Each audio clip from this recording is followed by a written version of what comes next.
súper sucio. Ay, el líquido está súper sucio. Y me acompañan a hacer mi skincare. Ok. Lo primero que yo me pongo es... Ay, ¿dónde pongo la tablet? Crema.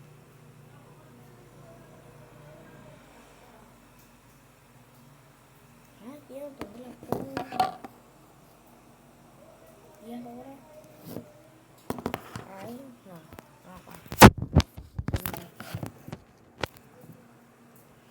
Se aguanta.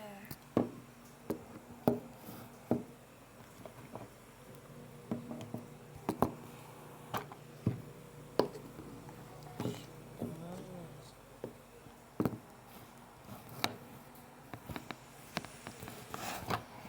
No aguanta. Bueno, no hay mote. Voy a tener que ponerla así. Cuando ya me le pique la crema de salsa.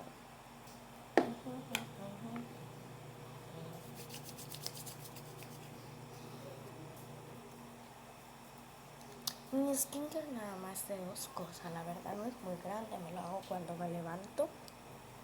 Me pongo esta crema. Luego me pongo protector solar, aunque no vaya a salir, porque el protector solar hace que mi piel esté más suave.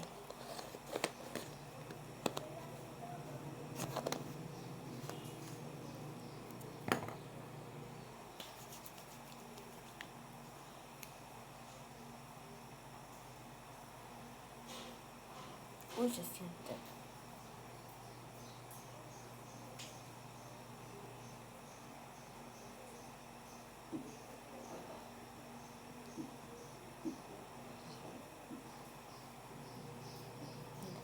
Tengo la cara roja. Tengo la cara roja.